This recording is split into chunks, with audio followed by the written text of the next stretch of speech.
Tuhanku telah alami semua.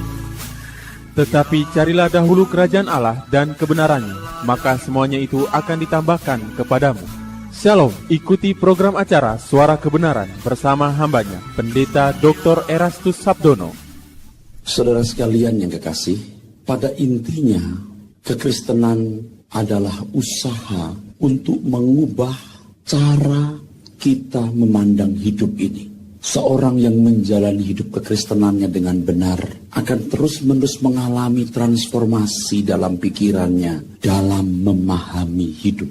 Dan bila cara kita memandang hidup ini berubah, maka gaya hidup kita pun pasti berubah. Dunia bukan rumahku. Jangan lewatkan program Suara Kebenaran bersama hambanya, Pendeta Dr. Erastus Sabdono, pada setiap hari Kamis pukul 19 sampai dengan pukul 20 waktu Indonesia Barat, hanya di radio kesayangan Anda, Prestasi FM. God bless you. Padamu yang berjanji setia, kau bawaku ke rumah Bapa. Sama seperti Tuhanku telah alami semua. Sesaat lagi Anda akan mengikuti program Suara Kebenaran bersama hambanya, Pendeta Dr. Erastus Sabdono. Dunia bukan rumahku.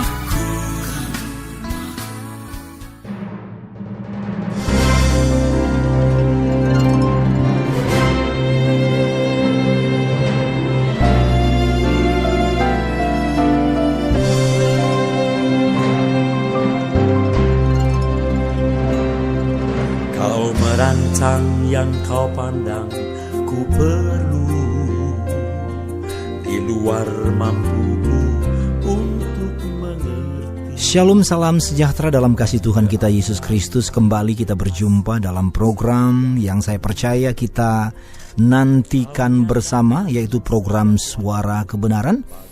Dan kurang lebih 50 menit ke depan saya, Vicky Sorongan, akan menemani Anda. Seperti biasa pertanyaan saya, rindukah gaya hidup, cara berpikir atau paradigma berpikir diubahkan? Itu terjadi dalam kehidupan Anda dan keluarga Anda. Pastikan Anda selalu mengikuti program Suara Kebenaran yang menyajikan firman Tuhan secara original atau murni, juga sistematis oleh seorang hamba Tuhan yang pasti dikaruniakan karunia untuk mengajar. Baik, sahabat Suara Kebenaran, mengawali perjumpaan kita kali ini, kita akan dengarkan bersama satu pujian yang saya ambil dari album Authentic. Album Authentic ini merupakan album terbaru produksi Sola Gracia Record. Sola Gracia hadir menjadi berkat.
Tinggalkanlah semua dan lakukan segenap firman-Nya.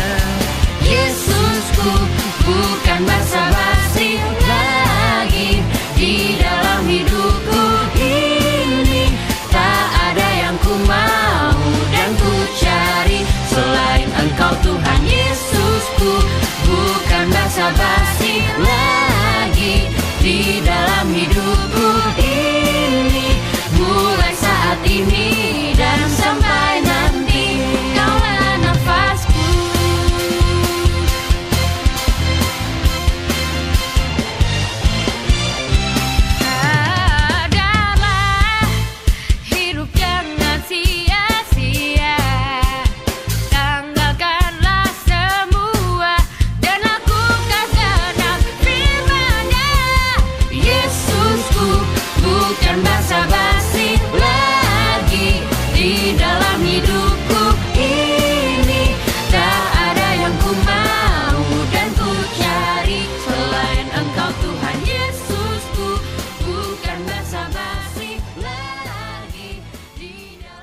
Sahabat Suara Kebenaran, pada kesempatan kali ini kita akan dengarkan khotbah berseri yang dibawakan oleh Bapak Pendeta Dr. Erastus Sabdono. Pada seri yang kedua ini, kebenaran yang menjadi fokus adalah kata kami. Pertanyaannya, mengapa menggunakan kata kami? Dari sebutan kata kami, kita menemukan beberapa makna kebenaran. Nah, demikianlah apa yang dikatakan oleh Bapak Pendeta Dr. Erastus Sabdono, dan kita ikuti selengkapnya kebenaran yang bertema Doa Bapa Kami seri 2 atau bagian yang kedua, dibawakan oleh narasumber kita Bapak Pendeta Dr. Erastus Sabdono. Selamat mendengarkan. Sebelum kita membahas Doa Bapa Kami, ada pengantar yang telah saya paparkan kepada Bapak Ibu pada pertemuan pertama. Pertemuan yang kedua saya berbicara mengenai panggilan Bapa. We are His offspring, spiritual children of God. Kita ini adalah keturunan Allah, anak dalam roh oleh Allah. Kita dilahirkan oleh Allah. Fisiknya dari bumi, tetapi isinya itu dari dalam diri Allah. Nismat Hayim. Jadi panggilan sebagai anak itu bukan sekedar status, tetapi memang faktanya demikian. Kita memiliki roh dari Allah. Dan itu di pertemuan kedua. Pertemuan ketiga, saudara, pada mulanya saya akan berbicara cepat mengenai kata kami. Bapa kami. Mengapa bukan Bapakku? Kenapa bukan hanya Bapak tok, tapi Bapak kami?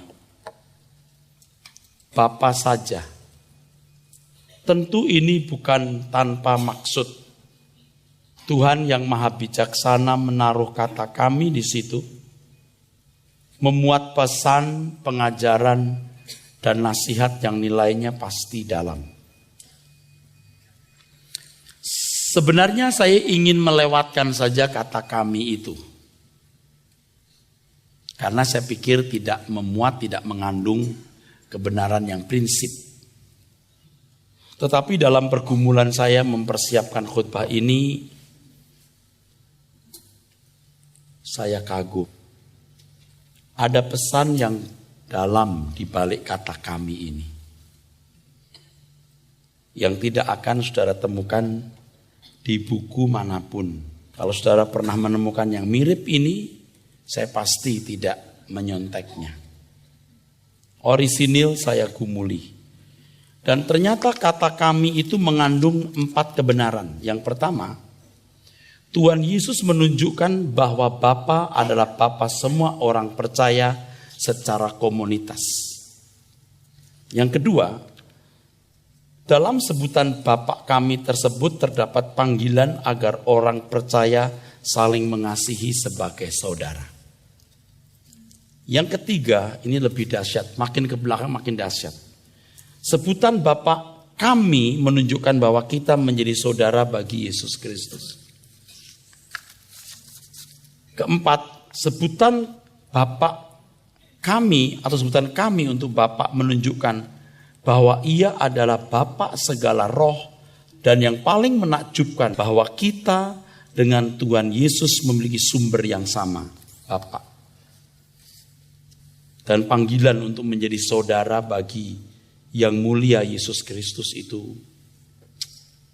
luar biasa. Menjadi pangeran-pangeran kerajaan Allah. Luar biasa. Kita mulai dari yang pertama, saudara. Tuhan Yesus menunjukkan bahwa Bapa adalah Bapa semua orang percaya secara komunitas atau kelompok.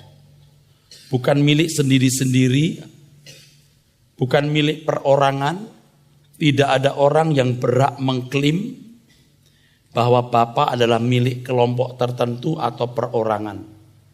Bapa adalah Bapa semua orang percaya. Hal ini dimaksudkan agar orang percaya mengakui kebersamaan sebagai keluarga Allah dan kebersamaan dalam pergumulan.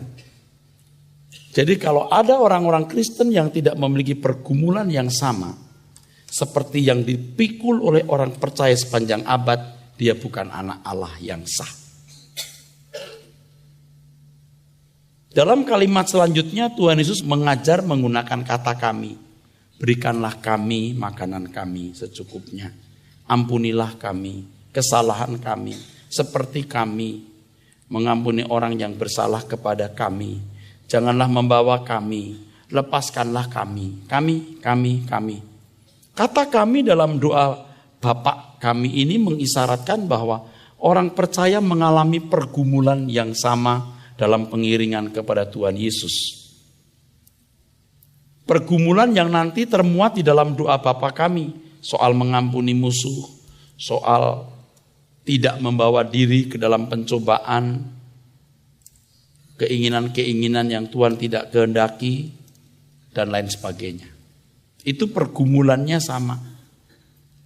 Dan nanti kita akan melihat bahwa orang percaya sepanjang zaman, di segala tempat itu punya chemistry yang sama. Punya chemistry yang sama. Itu penting sekali. Punya unsur yang sama. Petrus dalam suratnya mengatakan bahwa semua orang percaya di seluruh dunia mengalami penderitaan yang sama dalam pergumulan melawan iblis yang diidentifikasi sebagai atau seperti singa yang mengaum. 1 Petrus pasal 5 ayat 8 dan 9. Ya. Seperti saudara-saudaramu di seluruh dunia mengalami penderitaan yang sama. Melawan iblis itu tidak ringan. Ada yang namanya sunkakopateson. Ada suffering. Hard suffering. Ada penderitaan. Ada beban. Ini bukan pergumulan yang mudah. Ini bukan pergumulan yang ringan. Nah, kita nanti akan belajar di kalimat-kalimat berikutnya apakah kita punya pergumulan yang sama. Seperti yang termuat dalam doa Bapa kami. Kalau orang lain mengalami, kenapa kita tidak? Nah, menyadari hal ini kita akan lebih bisa menerima saudara-saudara seiman lain yang seperjuangan dan sepenanggungan dengan kita. Bagaimanapun orang Kristen yang benar itu memiliki konsep berpikir Alkitabiah, konsep berpikir yang rohani, konsep berpikir yang sesuai Alkitab.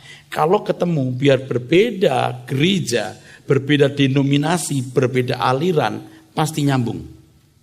Pasti chemistry-nya sama. Pasti unsurnya sama. Pasti. Orang percaya yang dewasa akan bersikap bersaudara dengan semua orang percaya. Walaupun mereka berbeda denominasi. Tembok organisasi, tembok denominasi tidak membuat sekat yang membuat orang percaya memandang asing orang percaya dari denominasi lain. Sebaliknya walaupun satu gereja, kalau chemistry-nya beda, dia akan tahu ini beda. Ini beda. Walaupun beda denominasinya, tapi kalau memiliki chemistry yang sama, pasti kita berkata ini saudaraku. Yang bisa memanggil sama-sama Allah sebagai Bapa kami. Jadi walau secara denominasi terpisah, tapi secara batin harus tetap menyatu. Nah, dalam hal ini kita menemukan kategori gereja yang kelihatan dan gereja yang tidak kelihatan. Sebenarnya pengertian ini sudah ada sejak zaman Bapak Gereja Agustinus sekitar tahun 354 sampai tahun 430 Masehi. Gereja yang kelihatan, gereja yang dapat ditangkap dengan indera manusia, gedungnya, organisasi, manajemennya. Tetapi gereja yang tidak kelihatan adalah persekutuan orang percaya dari segala zaman, di segala tempat, dari segala suku bangsa. Inilah yang dikredokan, diakui, diucapkan, disaksikan dalam pengakuan iman rasuli yang berbunyi, aku percaya gereja yang kudus dan persekutuan orang kudus. Nah, ini diikat dalam kata kami dalam doa Bapak kami itu.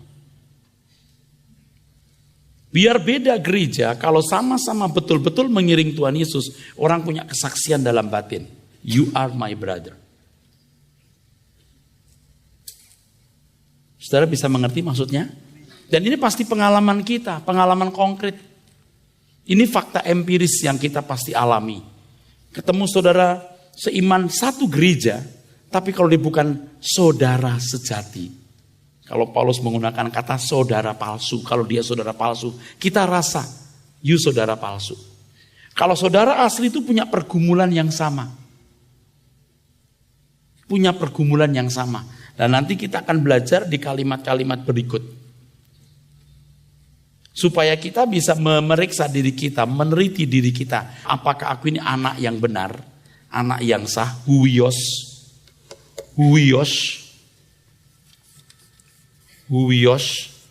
anak yang sah atau pangeran. Ini bisa berarti putra, juga bisa berarti pangeran,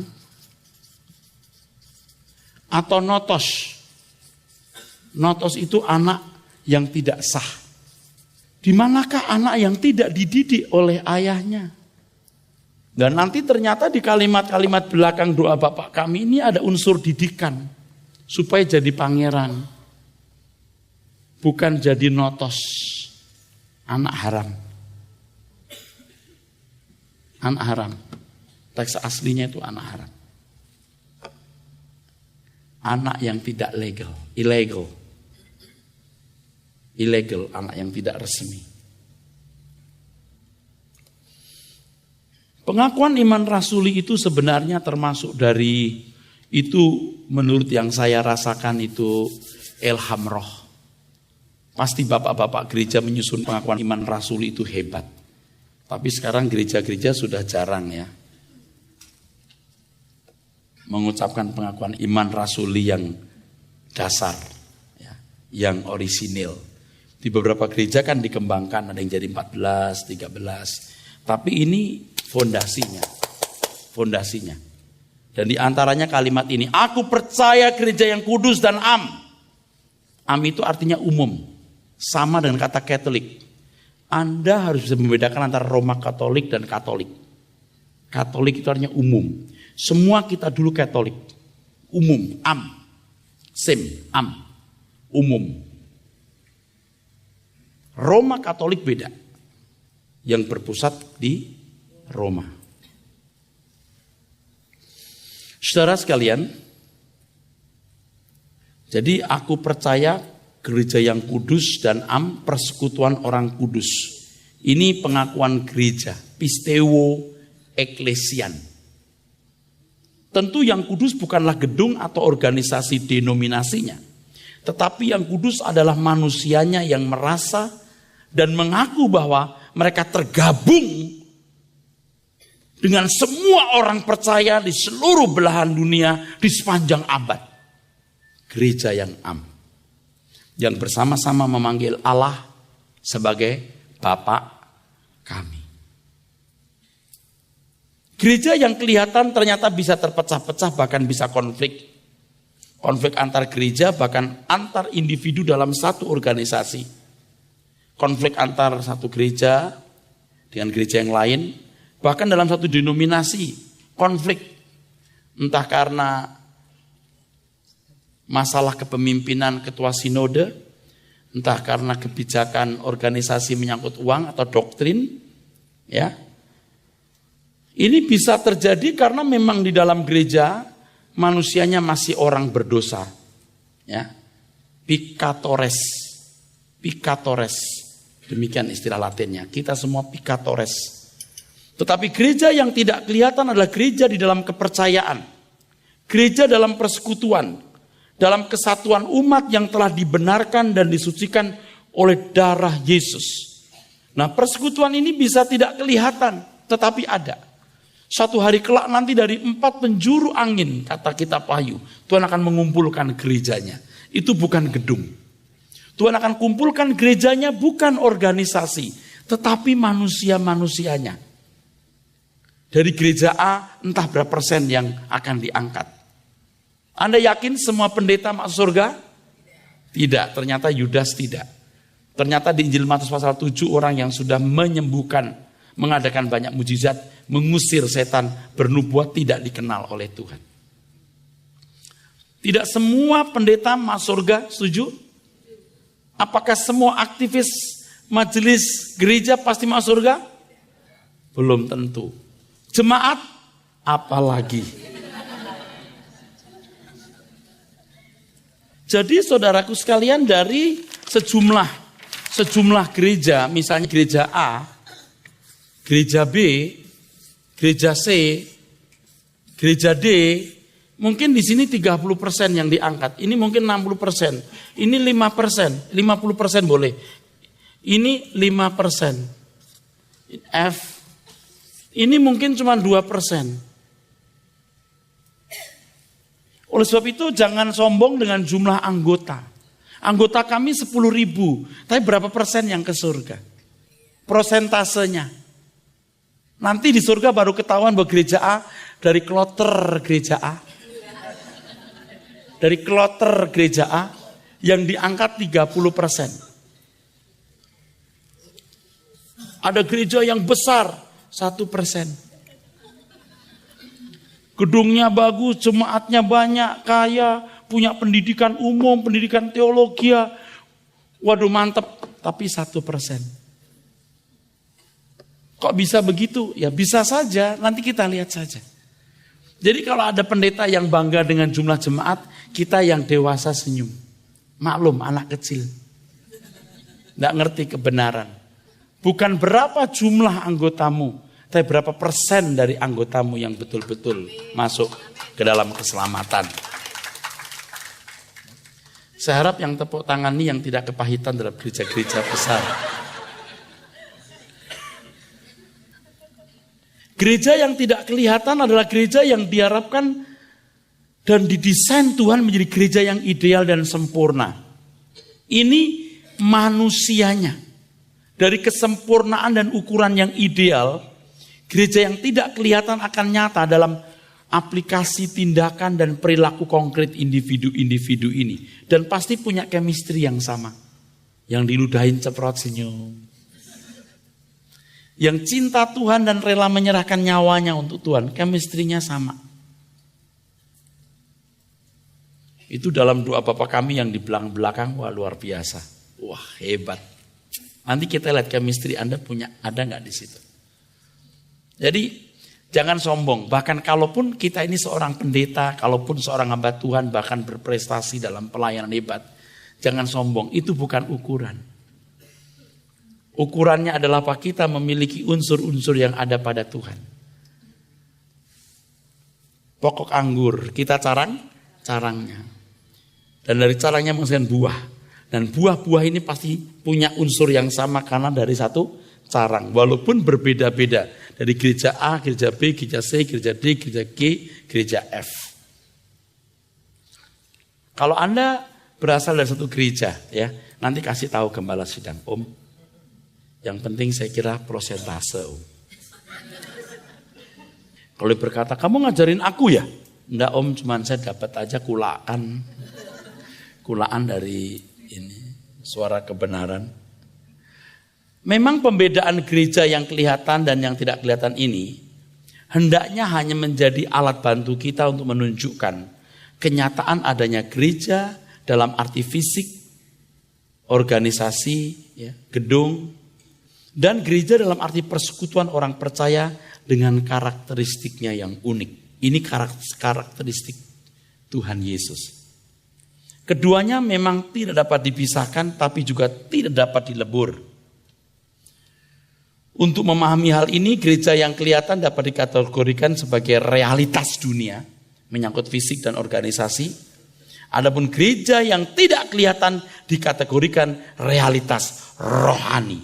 Maksudnya persekutuan orang percaya di segala tempat dan di sepanjang zaman. Ya, kalau Bapak Ibu saudara sekalian tidak termasuk dalam anggota gereja manapun, ya nggak usah merasa minder. Sebaiknya memang terhisap dalam salah satu anggota gereja. Tapi kalaupun tidak, yang penting Anda terhisap dalam kelompok gereja yang tidak kelihatan ini. Amin. Harus diakui Persekutuan ini unik sekaligus mengandung unsur melampaui akal. Di Efesus pasal 4 ayat 5, Paulus menyatakan bahwa semua orang percaya berkeadaan satu Tuhan, satu iman, satu baptisan. Ini kata luar biasa. Tuhan berarti kita mengabdi, satu iman, satu kualitas kelakuan yang sama, baptisan, kesediaan tidak mencintai dunia. Kan dikuburkan bersama Kristus itu berarti tidak mencintai dunia. Dalam bagian lain Paulus juga menasehati bahwa orang percaya harus menerima satu dengan yang lain seperti Kristus menerima mereka. Roma 14 ayat 1, Roma 15 ayat 7. Jadi kata kami di situ menunjukkan bahwa Bapa adalah Bapa semua orang percaya secara komunitas atau kelompok. Ini akan menghindarkan kita dari arogansi, seolah Bapak di surga itu Bapak kita sendiri. Ya, kalau ketemu orang dari gereja lain, gereja mana? Oh, gereja itu. Bapaknya lain, Bapak di surga Bapakku. Nah, itu dia. Ini orang yang tidak dewasa. Saya tahu bahwa tidak ada gereja yang sempurna, betul. Tapi kita harus menerima bahwa saudara-saudara kita dari anggota gereja lain juga anak-anak Allah. Oke. Tentu bukan dilihat dari organisasinya, tapi dilihat dari chemistry-nya, dari unsurnya. Dari unsurnya, saudara. Jangan sombong. Jangan berkata, Yesus di gereja kami lebih gemuk dari gereja. Yesus gereja yuk, Yesus yang lebih kurus. Ini Anda ketawa mendengar ini. Tapi faktanya ada orang berpikir bahwa Yesus di gereja A lebih makmur. Lebih gemuk, lebih memberkati secara finansial. Yesus di gereja lain, Yesus yang miskin. Padahal setiap kita dipercayai Tuhan dengan kepercayaan yang berbeda-beda. Tuhan yang sama. Amin. Kiranya ini didengar semua orang Kristen. Sehingga tidak ada gereja yang berkelahi satu dengan yang lain. Amin. Beda organisasi, enggak apa-apa. Kalau dulu saya masih ingat orang berkata, gereja mana bro? Gereja A. Masuk PGI enggak? Gitu.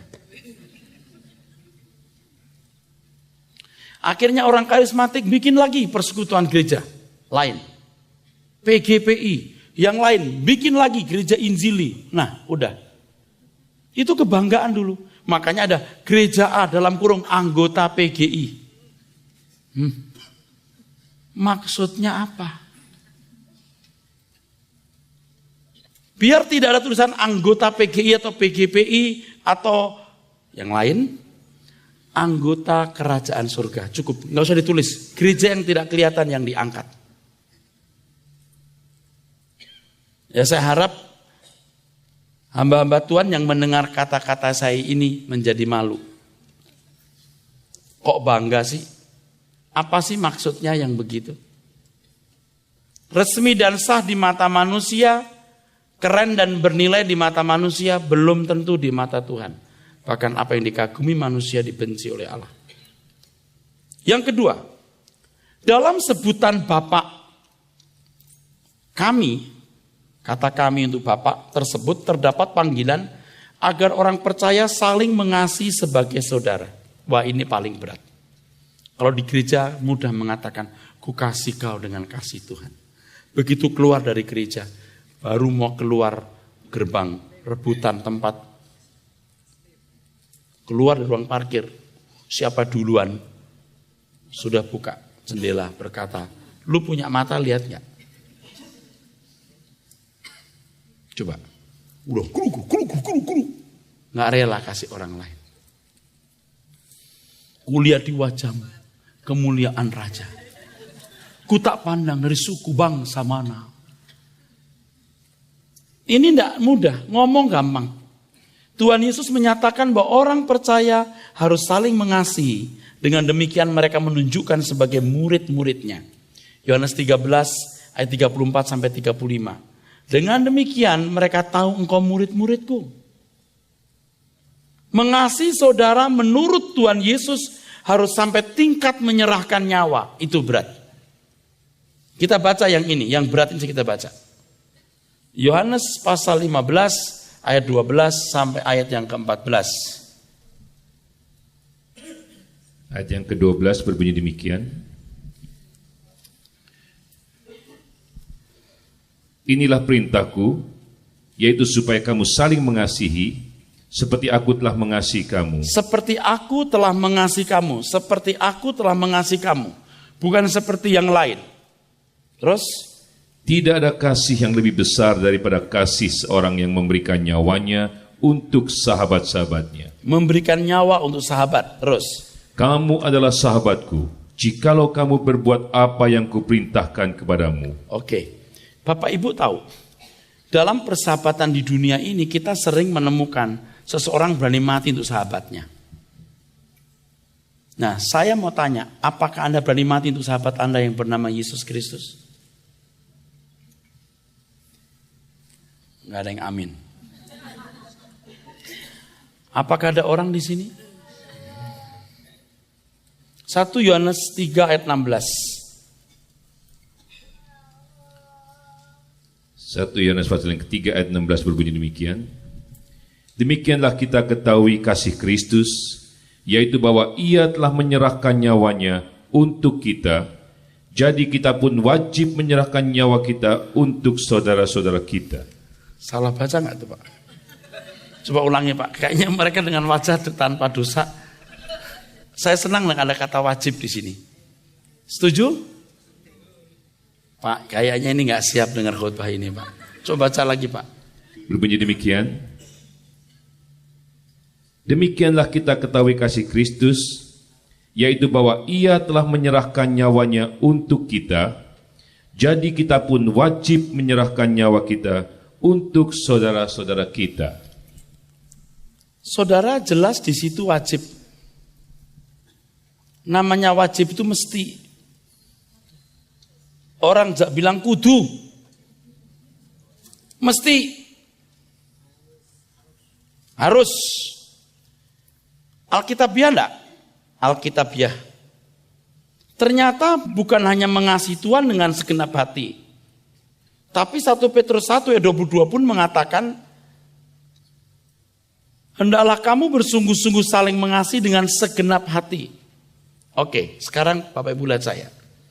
Ada saudara palsu, ada saudara sejati. Harus bisa dibedakan. Yang kedua, kita harus terus dalam komando Tuhan. Tidak ada tindakan kita yang di luar komando. Perbuatan sebaik apapun, perbuatan baik bagaimanapun kalau di luar komando Tuhan tidak baik. Ingat, supaya jangan menyalahgunakan ayat ini. Jangan nanti keluar orang berkata, minta ongkosnya dong. Itu siapa? Saudara. Nyawa saja harus diserahkan kata Pak Eras. Ini cuma ongkos 50.000. Ingat saudara palsu. Ini orang bisa rusak nih gara-gara kita kasih uang. Dia harus kerja. Yang kedua, ada komando Tuhan enggak? Saya sudah berapa kali ketemu orang berkata begini, Pak, Tuhan berbicara kepada saya. Saya harus datang kepada Bapak. Dia tunjukkan satu proyek pelayanan. Tapi saya berkata, saya belum mendengar Tuhan berbicara. Dengan lembut, izinkan saya berdoa dulu. Udah, enggak boleh pakai nama Tuhan. Pak, ada pesan dari Tuhan. Sekaligus salam buat Yesus ya. Kok kayak saya budek enggak bisa dengar suara Tuhan sendiri sih? Menyerahkan nyawa untuk saudara berarti kesediaan mengorbankan apapun demi keselamatan orang-orang yang Tuhan kehendaki menjadi saudara kita. Ini berbicara mengenai pelayanan yang dibebankan Tuhan kepada orang percaya. Kalau demi saudara-saudaranya, demi saudara-saudaranya, Tuhan Yesus mati di kayu salib, kita pun melakukan hal yang sama. Nah, orang-orang seperti ini dikategorikan menderita bersama-sama dengan Tuhan Yesus di Roma 8:17. Salah satu ciri bangsawan surgawi, salah satu ciri aristokrat adalah rela menyerahkan apapun demi keselamatan orang lain.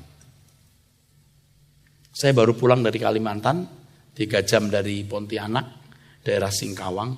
saya melihat begitu sulitnya hidup manusia. Begitu sulitnya. Hidup di atas rawa-rawa dengan keadaan yang sangat memprihatinkan. Nggak layak tinggal. Hati kita sedih, saudara.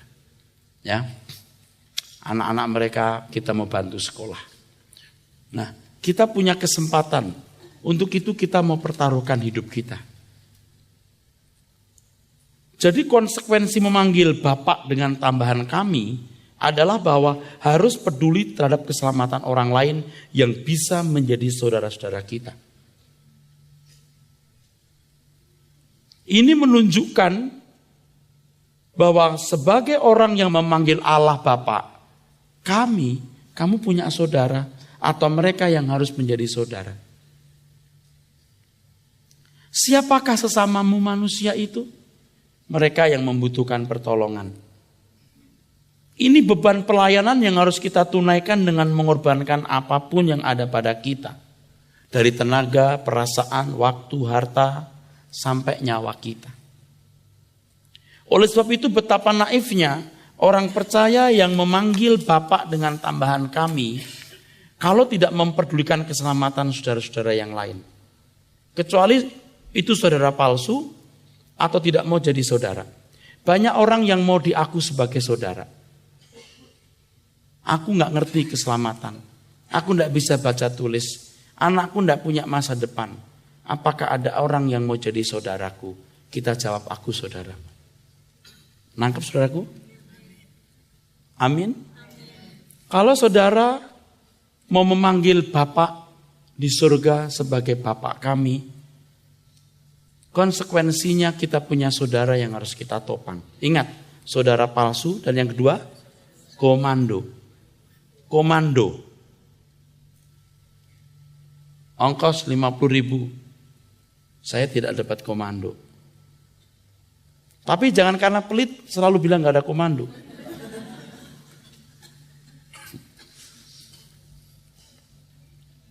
Dengan demikian sulit dielakkan. Dengan kata kami dalam sebutan Bapak tersebut, Tuhan Yesus mengajarkan kita untuk mengasihi saudara kita. Kamu tidak sendiri. Kamu ada orang lain. Sehingga menyebut Allah sebagai Bapak kami. Kamu punya saudara. Itulah kehidupan iman yang benar. Yakobus mengatakan dalam Yakobus pasal 2 ayat 14-16. Apakah gunanya saudara-saudaraku jika seorang mengatakan bahwa ia mempunyai iman, padahal ia tidak mempunyai perbuatan? Dapatkah iman itu menyelamatkan dia? Jika seorang saudara atau saudari tidak mempunyai pakaian dan kekurangan makanan sehari-hari, dan seorang dari antara kamu berkata, selamat jalan, kenakanlah kain panas dan makanlah sampai kenyang, tetapi ia tidak memberikan kepadanya apa yang perlu bagi tubuhnya, apakah gunanya itu? Saya percaya Tuhan akan membuka mata kita melihat proyek-proyek. Kalau kita menutup pintu hati kita, jangan panggil Bapak dengan kata kami, Bapakku, Bapakmu dewek, Bapakmu perorangan. Tapi kalau aku menyebut dia Bapak, kami, aku punya saudara. Tuhan Yesus menyatakan bahwa segala sesuatu yang kita lakukan untuk salah seorang dari saudara yang paling hina ini, kita melakukannya untuk Tuhan. Dan selalu ada proyek itu. Selalu ada. Dan semakin Anda membuka hati untuk mengasihi orang lain, Tuhan semakin banyak membuka proyek. Dan Anda tidak akan semakin miskin. Karena Tuhan akan menambahkan kepadamu. Supaya pernyataan kamu tidak bisa mengabdi kepada dua Tuhan. Bisa terrealisir, kita bisa mengabdi. Ini bukan malam dana. Ini bukan kebaktian mencari dana. Bukan fundraising. Tetapi saya katakan kalau Anda tidak mendengar apa yang saya sampaikan dan tidak bertobat, Anda menyesal selama-lamanya. Anda menyesal selama-lamanya. Jangan egois. Kalau kita memanggil Allah sebagai Bapak,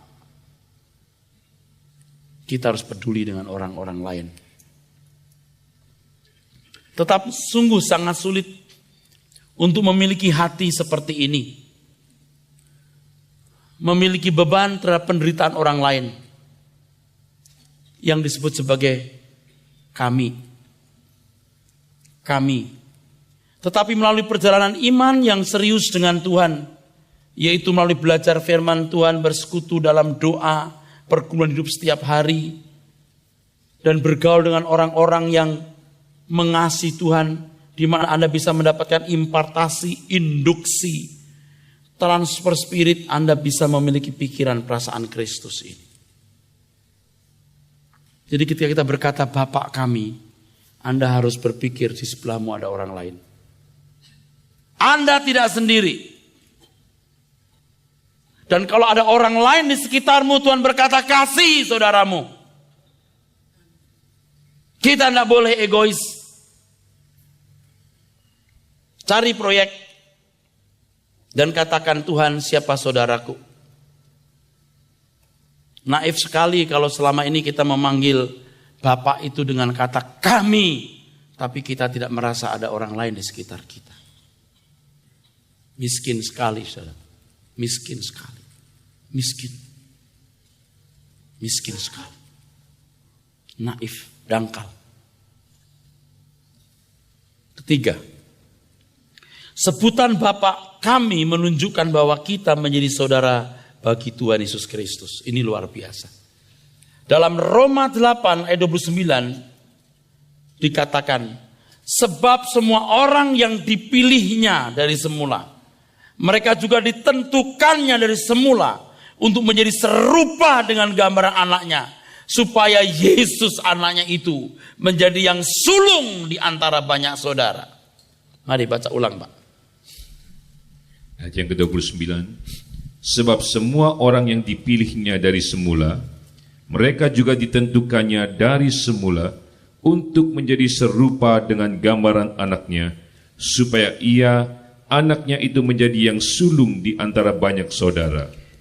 Kita tidak bisa bantah loh ayat ini. Dan saya sangat menerima, sangat mengerti. Apalagi kalau berbicara soal nismat kayim, bahwa kita memang keluar dari Bapa. Konsekuensi dari hal ini adalah orang percaya dipanggil untuk memiliki kesempurnaan seperti kesempurnaan saudara sulung. Saudara sulung. Panggilan Bapak menuntut konsekuensi yang berat, sebab orang percaya tidak akan bisa mengelak menjadi saudara bagi yang mulia, Tuhan Yesus Kristus. Kalau tidak usah memanggil dia Bapak kami. Kalimat ini penting. Orang percaya tidak akan bisa menjadi saudara bagi yang mulia, Tuhan Yesus, kalau tidak memasuki proses kesempurnaan. Kalau kita memanggil Bapak kami, ditanya oleh Tuhan Yesus, kami itu siapa? Dia Bapakku loh. Berarti aku masuk dalam kelompok kami yang kamu ucapkan. Betul? Halo? Bapak kami, Tuhan Yesus akan berkata, kami itu siapa? Dia Bapakku. Aku termasuk kata kami di situ. Kamu spesies jenis apa? Kamu spesies jenis apa? Kamu makhluk jenis apa? Mengaku aku saudara. Kamu klan dari mana?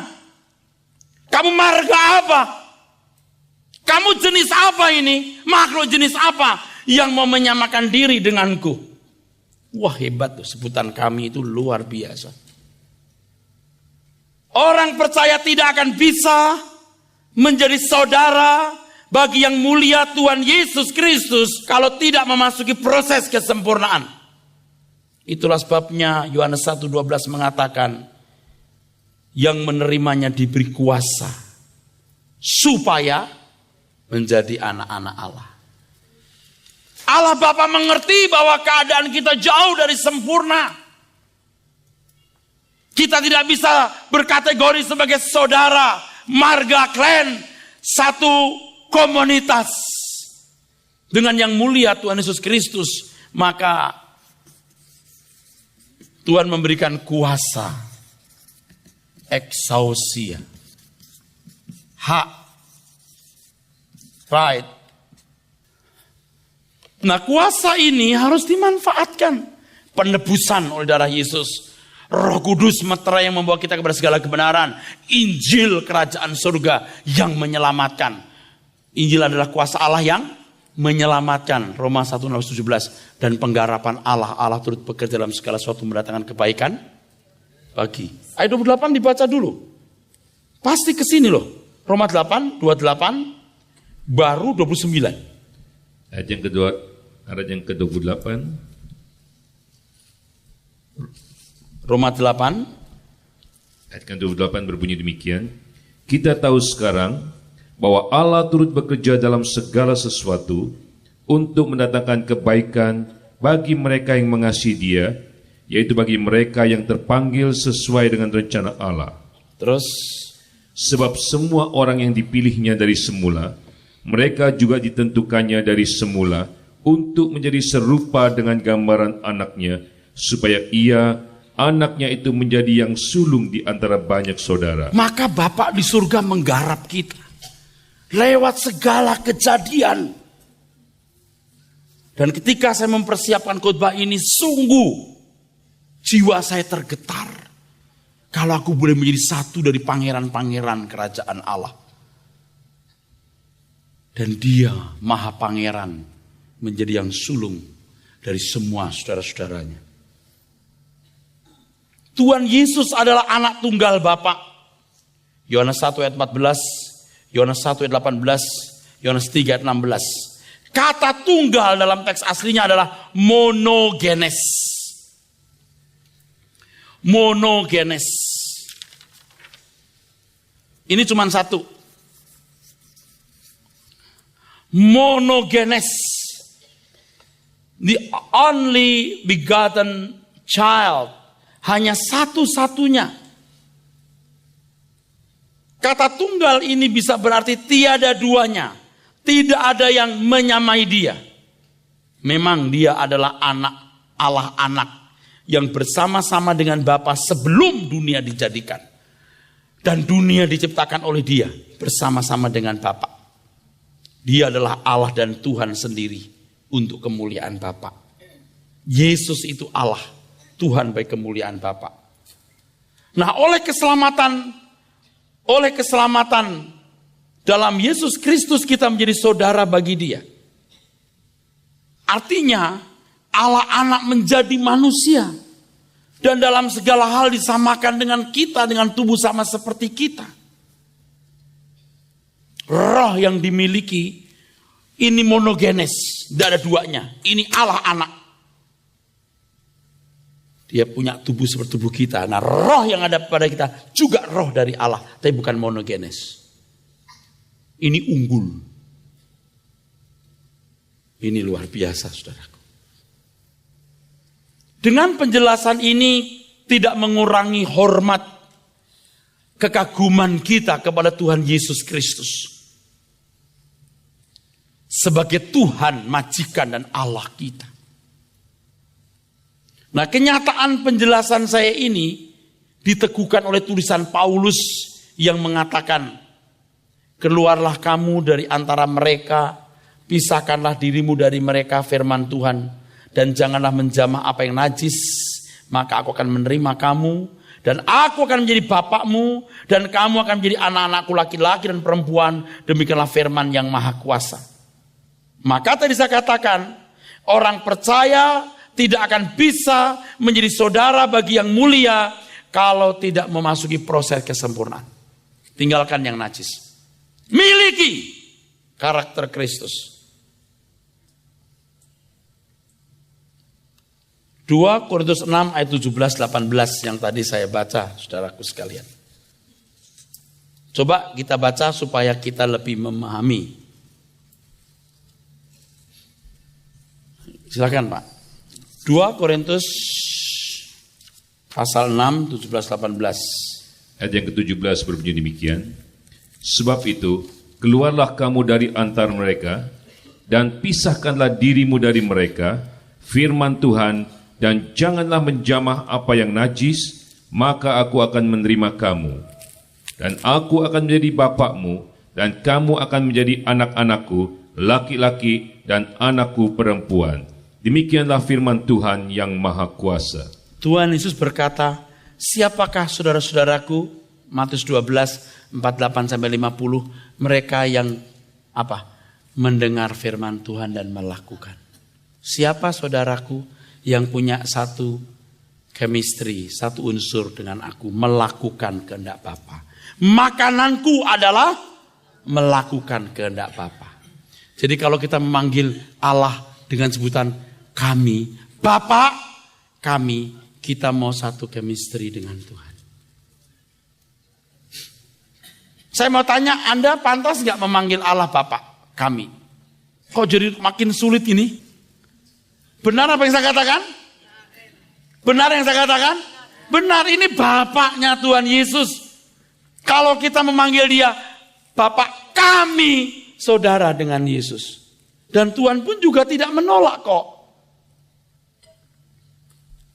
Tuhan Yesus pun berkata, saudara-saudaraku adalah orang yang mendengar firman Tuhan dan melakukan. 2 Korintus pasal 6 tadi, tinggalkan yang najis, aku akan menyambut kamu sebagai anakku laki-laki dan anak-anakku perempuan. Betul saudara? Allah bekerja dalam segala hal mendatangkan kebaikan supaya serupa dengan Yesus.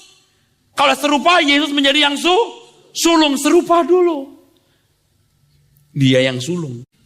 Kamu ngaku Allah Bapakmu, kau pasti mengerjakan yang dikerjakan oleh Bapak. Betul gak? Tuhan yang ngomong loh, bukan saya.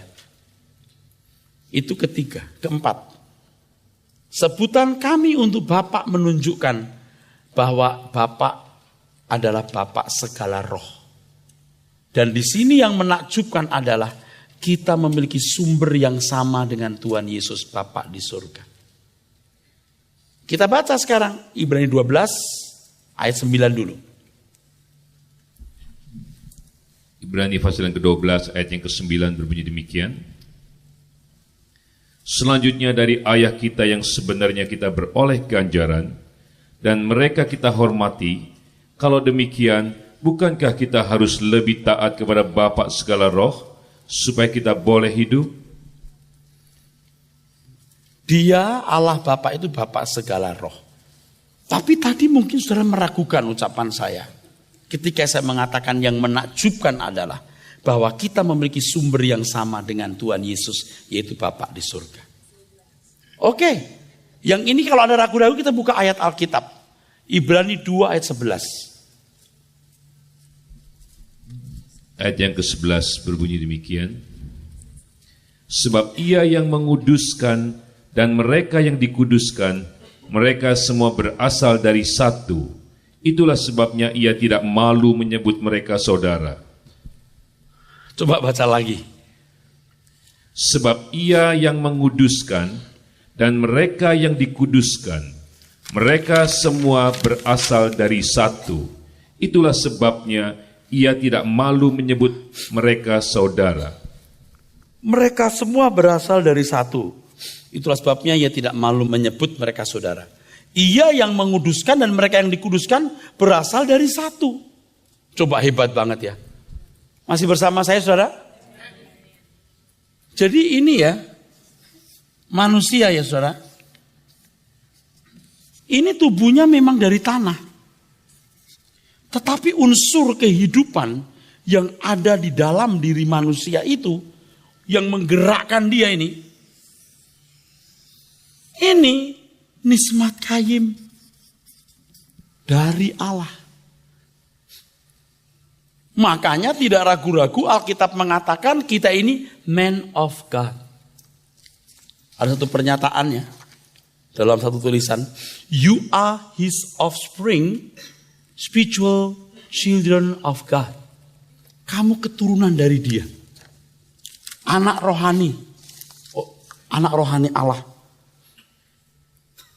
Dengan hal ini, kita harus bisa menghargai diri kita dengan benar. Kita bisa menghargai diri kita dengan benar. Memang sebenarnya kita berasal dari Bapa yang sama. Saudaraku sekalian. Dan Alkitab mengatakan dalam segala hal ia disamakan dengan saudara-saudaranya. Luar biasa.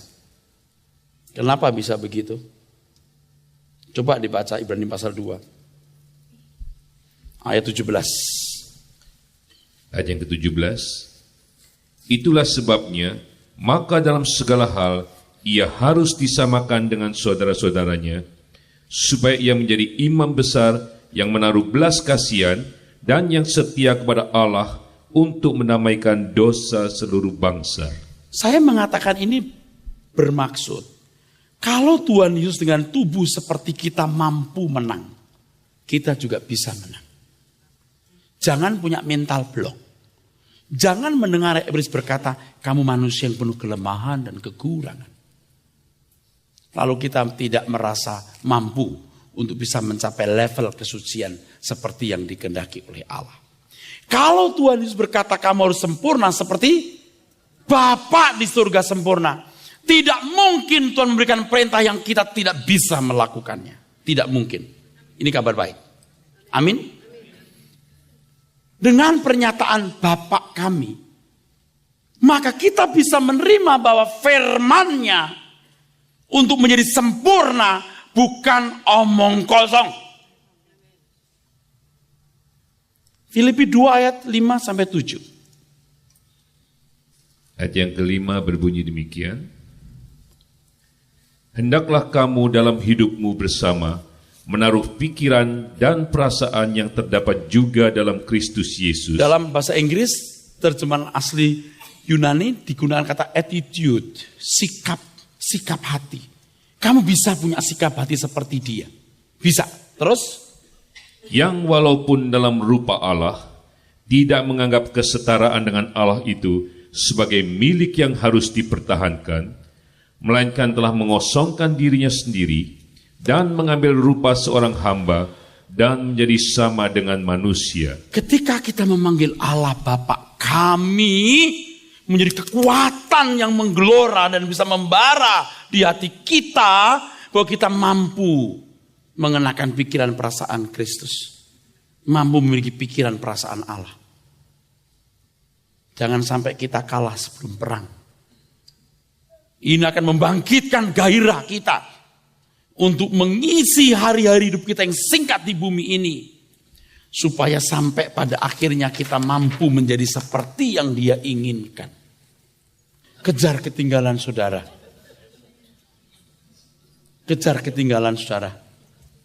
Kita punya sumber yang sama Bapa di surga. Dia akan memampukan kita mencapai tingkat kesempurnaan seperti yang Dia ingini. Amin. Then sing my soul, my Savior, God to thee.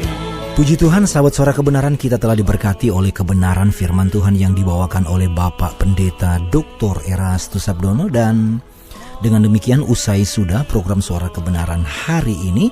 Nantikan program ini di waktu atau kesempatan berikutnya. Dan sebagai informasi kepada Anda yang ingin memiliki CD Suara Kebenaran, MP3 Renungan Harian, VCD Khotbah Pendeta Dr. Erastus Sabdono, silakan hubungi atau SMS-kan pertanyaan Anda, kirim ke nomor 0819 32 000 855 0819 32 000 855. Dan saya Vicky Sorongan undur diri dari ruang dengar Anda. Sampai jumpa. Tuhan memberkati. Sola Gracia. How great thou art. Dalam segala perkara Tuhan punya rencana. Shalom saudara yang dikasihi Tuhan. Setelah kita menerima kebenaran firman Tuhan, maukah Anda membuka hati dan mengundang Tuhan Yesus masuk dalam hati Anda? Tuhan Yesus telah mati di atas kayu salib untuk menebus dosa kita, agar kita menerima hidup tanpa penghukuman. Dia juga telah bangkit dari antara orang mati dan pergi ke surga untuk menyediakan tempat bagi kita. Tuhan Yesus berkata, janganlah gelisah hatimu, percayalah kepada Allah, percayalah juga kepadaku. Di rumah Bapakku ada banyak tempat tinggal. Tuhan Yesus telah menyediakan tempat Anda di surga. Maukah Anda menerimanya? Marilah kita berdoa bersama. Tuhan Yesus, aku mengucap syukur kepadamu untuk pengorbananmu di atas kayu salib. Terima kasih Engkau telah mati bagi kami sehingga kami diselamatkan. Ampuni atas segala dosa dan kesalahan kami. Sucikan aku dengan darah-Mu. Aku membuka hatiku dan menerima Engkau sebagai Tuhan dan Juru Selamatku.